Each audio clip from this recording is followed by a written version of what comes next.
君は私生活では力の使用を控えているみたいだな。いかにも恵まれた者の考えそうなことだ。世の中を甘く見ている。僕にもっと力があれば。Mob Psycho is a series that I've kept near and dear to my heart for years. It's a show that has changed how I live and my approach to relationships. It's a series that tackles the themes of self-growth and the ability to change, explored through the eyes of a middle school student by the name of Mob.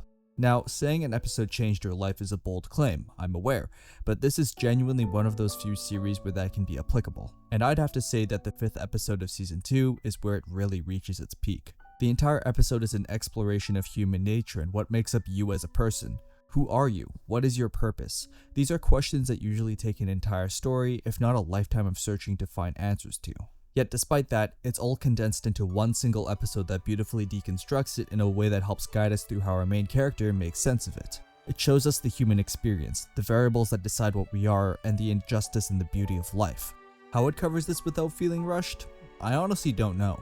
One is an amazing mangaka, and everyone who worked on this episode very evidently had a lot of passion in making this into one of anime's greatest arcs of all time. But in order for us to understand this episode fully, we'll need to quickly go over Mob as a character. Don't worry, I won't take too much time here.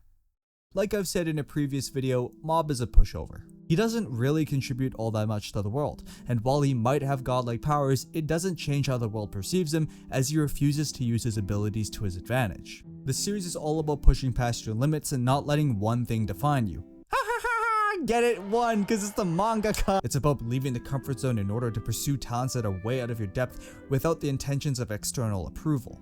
Slowly but surely, Mob makes friends, meets new people, both good and evil, and pushes himself to do the things that he would never do in favor of becoming a better person. He creates a strong support system, he becomes more than his powers, and he earns himself a safe place in the world. And that is exactly why this episode is one that stands out from the series. In this episode, Mob is trapped by Mogami in a spirit realm where his memories are stripped from him, his powers are removed, and he's relentlessly bullied and tormented. He's at the bottom of society, he has no friends, and the people he loves have betrayed him, and yet he still holds on and refuses to fight against the current of life.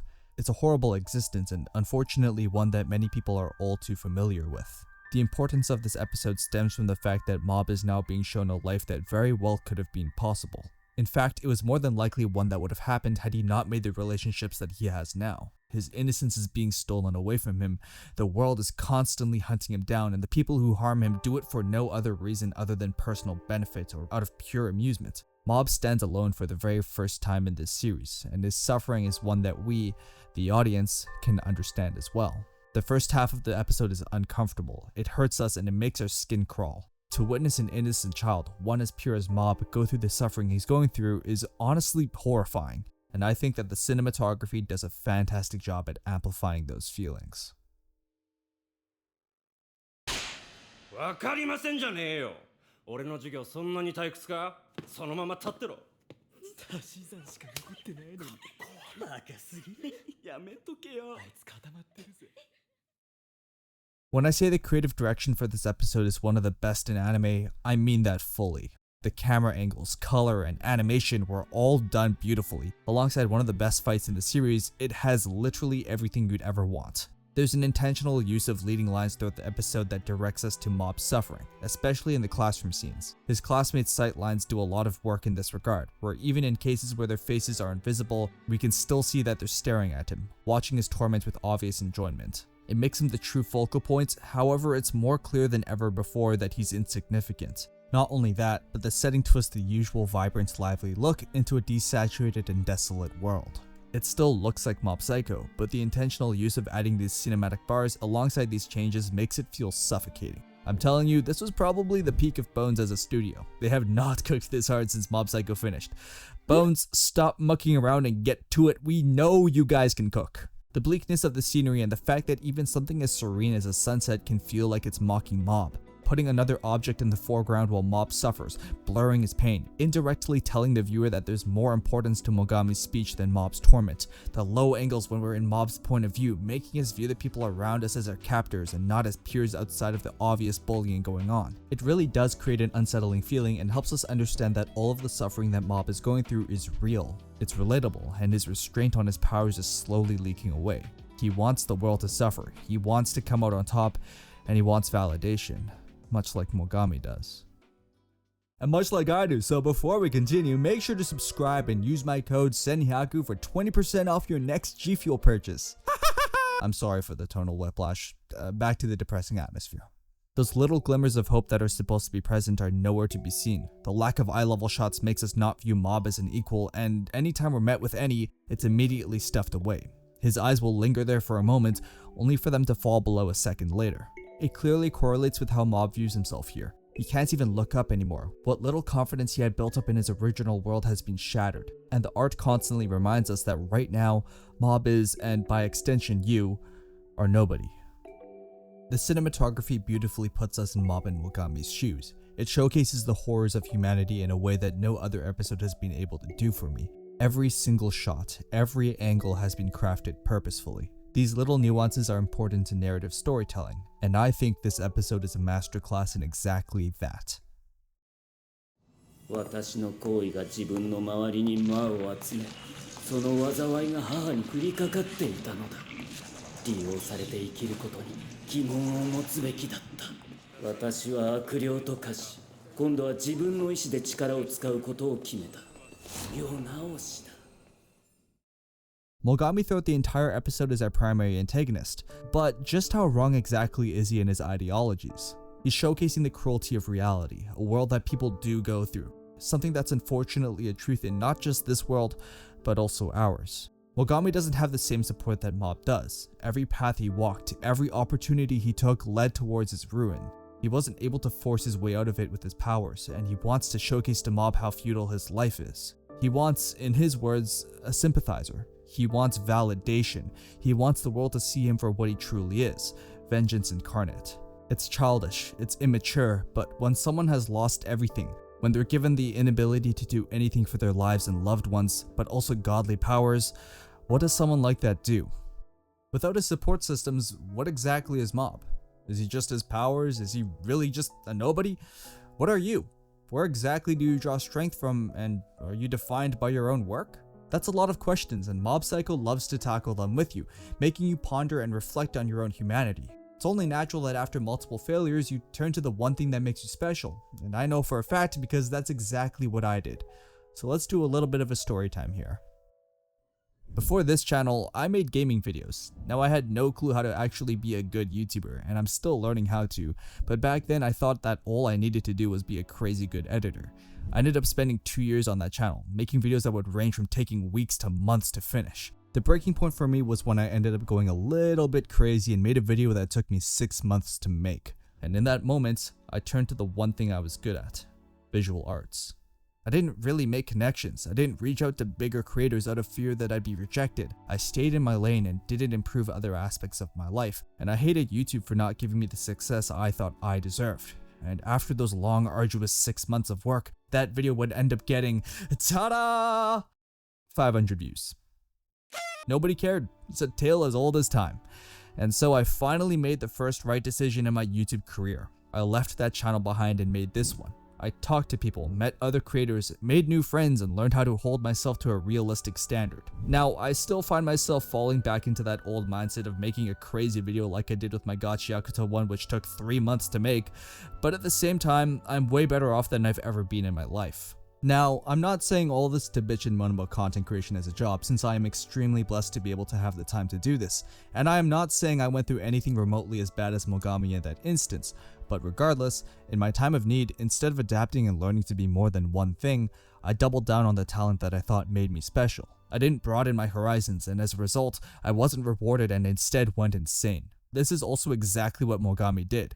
Instead of learning to live a life full of meaning, instead of reaching out for help, he trapped himself in a cave, taking on horrible jobs to save his mother's life, which was, unbeknownst to him, his own fault. Because he didn't have people to refute his ideas, he dragged his world down with him, and by extension, he wants to drag Mob down to his level too.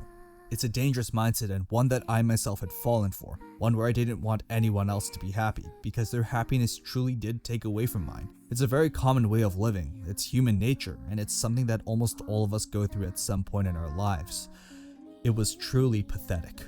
But because of those experiences, I'm more grateful for the life I'm living now than ever. I want to support my people. I want to help my friends more than ever before so that they don't need to feel how I felt back then, cause fuck man, I was pretty terrible. What you need isn't to sit back and dig in your butt with people glazing you, but rather you gotta get up and walk out that door. Get to know people, learn about the world around you instead of viewing yourself as being a one-trick pony. You're a lot more than that, and I don't need to know you personally to recognize that. 君は本当にあんな感じなの？あんな感じ。ごめんね。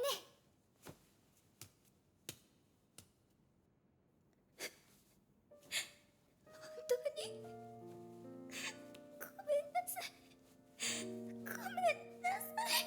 ごめんなさい。いいんだ。もう分かったから。何が？人は変われるってこと。最上さんと朝霧さんが教えてくれたんだ。僕もみんなに変えてもらった。僕も誰かを変えられるかもしれないって分かったから。こうやって会えてよかったよ。Whether we want to admit it or not, luck is a vital part of the human experience. Call it fate, call it karmic destiny, it doesn't matter. Luck is something that many people will encounter in their lives. I know I did when I lost the 50-50 for Flynn's. Fuck man! Fuck! It's exactly because of this experience that Mob learns to truly treasure his life. Every moment of his torture, he looks back on as a lesson in hope and futility. Mogami isn't right for what he's doing to Mob, don't get that twisted, but it's because of him that Mob can now return to his world with a newfound gratitude. He understands that the idealistic world he was living in, one where he could just work hard and earn the respect and adoration of others, isn't one that everyone is blessed with. It's through this that Mob learns more about empathy, and it's because of Mogami that Mob is able to extend a hand out to Suzuki despite not approving of his methods. To not forgive Suzuki for his misdeeds, to be harsh on him, but in the end, give him a second chance at life. Mob isn't a pushover anymore. His kindness is not his weakness. His naivety is no longer an anchor. That innocence that was stolen from him is exactly what pushes Mob to be a more gentle person. And through that, Mob learns about forgiveness. This entire time, Mob hasn't outright forgiven anyone. He doesn't fully understand how to do that. He simply moves on or turns the other cheek as seen from his second interaction with Dimple, and even his moment with Ritsu where he simply moves on from the issue at hand in favor of checking on Ritsu's health. However, after Mogami's torture, Mob begins to forgive the people around him, starting with Asagiri who had bullied him for months in Mogami's world.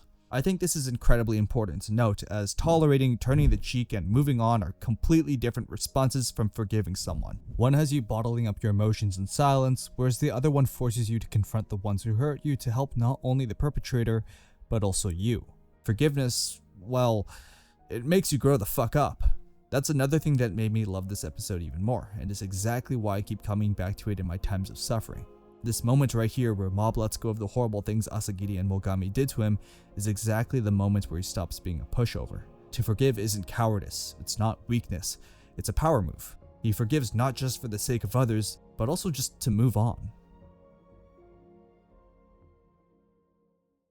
どんだけ長い時間をここで過ごしたかはわからんが、らしくねえな。憧れのつぼみちゃんに嫌われるぞ。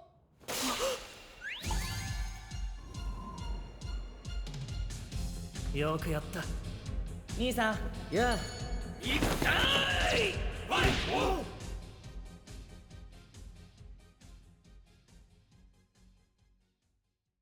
Mob Psycho isn't a story about kindness being the key to success. It's a story about getting back up, about being kicked down and climbing to the top of your own personal growth. It's about creating strong support systems and the significance of not going through life in solitude, and it's done in a way that shows both sides and the factors that are at play. Life isn't so perfect that everyone gets to live like Mob. Many people have to go through what Mogami does, where every step they take ends up being their own undoing. But through making strong relationships, through better social skills and meeting the right people, we can do our very best to turn those failures into successes. Some will succeed, many will fail, but what matters is how you deal with those failures. Talk to people, don't bottle it up, that'll just make it worse. Learn how to push past your suffering and depend on others at times. Don't suffer in silence. Like seriously, I genuinely don't do that. And now we come to the part where I get all sappy. Honestly, this will probably kill AVD, but I don't give a fuck. This video ended up being far more personal than I anticipated, and so I just wanted to end off by saying thank you to the people who have supported me throughout the past year. So I just wanted to say thank you to my fellow creators first and foremost. Ibby, Beyond Media, Asterix, Nose as Eyes, and Davis Fluke, my goats, thank you for being here with me throughout the past year. And to one of you, since early high school, you guys continue to help push me to make better content. I strive to stand at the top with you all someday. To some of my more personal friends, thank you for motivating me to be a better role model and person overall, for keeping me on the path of righteousness, and for teaching me patience and perseverance, for keeping my raging ego in check, cause Lord knows I need that. And finally, to my audience, I can't say I appreciate you guys nearly to the same extent as the people listed before. That would be dishonest, but it'd also be dishonest of me to say that you guys haven't helped to change my life despite how small the channel that we've cultivated throughout the past year is. Thank you for your continuous support, and I do mean that truly. And after all that, the real torment I had to go through was my God Shiakuta video flopping. Please watch it. Please, I'm literally begging you.